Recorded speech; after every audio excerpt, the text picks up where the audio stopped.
everyone. Today I'm going to read the seventh chapter of The Case of the Marble Monster. This chapter is called Ooka and Tosuke's Tax. The typhoon came from the sea and it slashed its way across the land. The wise bamboo bent with the wind and laughed at the storm. But stronger trees, fences, and house, not so sly as the bamboo, tried to stand up to the wind and were destroyed. One of the houses destroyed was a home for orphans in the little town of Megru near Yedu. To rebuild it, Uka placed a special house tax on all the homes in the village. All owners were happy to pay except a crafty tea merchant named Tosuke.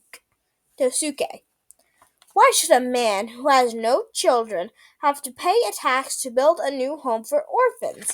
He asked his wife. Why, that silly judge has set the tax at 1 gold ryo for every door in the house. That will cost me 6 ryo. I will not pay it. But, husband, Uka will put you in prison if you refuse to pay, his wife said anxiously. I did not say I would refuse. I said I was not going to pay it, Tosuke replied. You have a very clever husband. I intend to outsmart Uka. Tosuke joined the line of taxpayers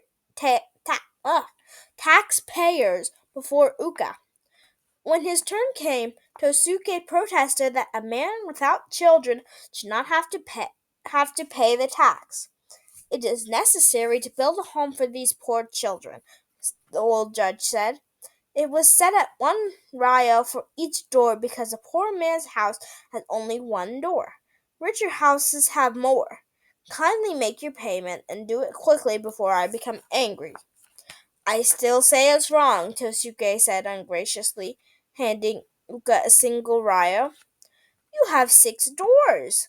Where are the other 5 ryo? Uka asked. Tosuke looked around to see if the other taxpayers were admiring his cleverness as he said, Lord Uka, before coming here, I sealed up all but 1 door. Now my house only has 1. The great judge looked at him sourly. There was no law preventing a man from stealing up extra entrances, but Uka knew he could not allow the slime merchant to outsmart him. Others would try the same trick. Slowly, Uka's ears turned red, a sure sign that he was embarrassed. He said to Tosuke, You are a rich man. It would not hurt to pay this tax, or even Uka paused and looked thoughtfully. Or even, he continued, to care for all these 12 orphan children yourself. My lord, I earned all I have by being frugal with my money. I see no reason to throw away a single ryo.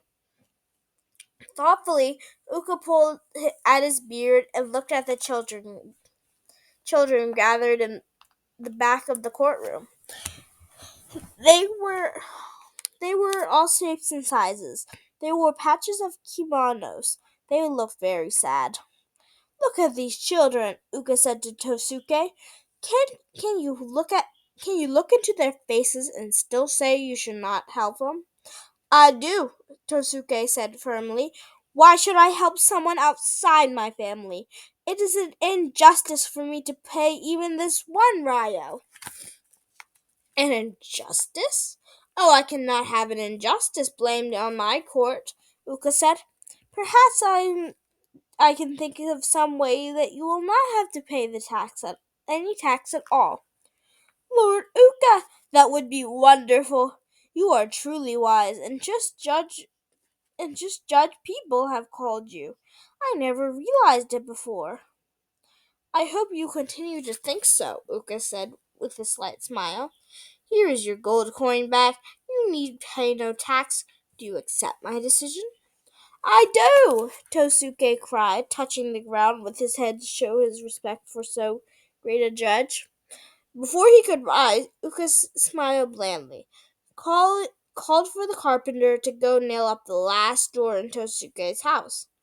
The startled tea merchant sat up. What is this? He asked. Since you are paying no tax, and the tax is for each door, you will not be permitted to have a door, Ooka explained. But how will I get in? Not my concern, the great judge said. You didn't want to pay the tax, and I have found a way to keep you from having to do so. You should be pleased. But I live in my tea shop. I cannot get in to sell anything. Can't get in to eat or sleep. All my money is sitting inside. You should know that once I make a judgment, I never change it. No one has any use for a judge who keeps changing his mind. You are dismissed. Tosuke tried to persuade his neighbors to take him in. Angry at his greed, they refused. That night, he and his wife slept in the street, huddled together to keep warm when the rain fell. The next day, Tosuke, wet and miserable, came to Ooka's house. Lord Ooka, he cried, you must help me. No tax, no door, Ooka replied. I never change my mind. Lord Ooka, I would be delighted to pay the whole 6 ryo. Impossible, Ooka said. I ruled you would not have to pay any tax. I cannot change that decision. Now, great judge, you are famous for helping the poor. I am the poorest man in Japan. Please help me. Well, if you say it that way, perhaps I can do something.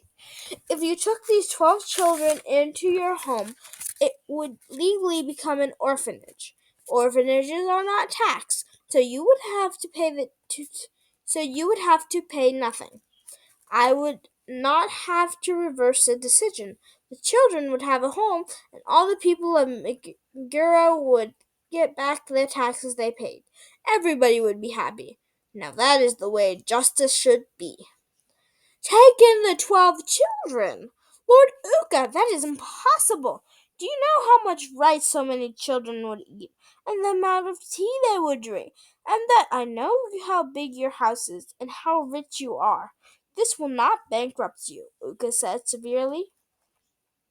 Well, perhaps not, but it will still cost too much. You are wasting my time, Ooka said angrily.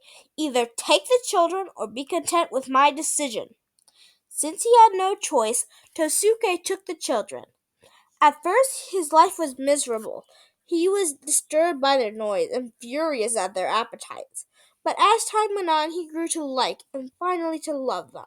And then it happened that Tosuke's taxless house was the happiest in all of Japan. Thank you for listening to the story. Um, if you would like to listen more, the next chapter, the 8th chapter, is called The Ooka and the Willow Witness. Hope to see you there. I hope to see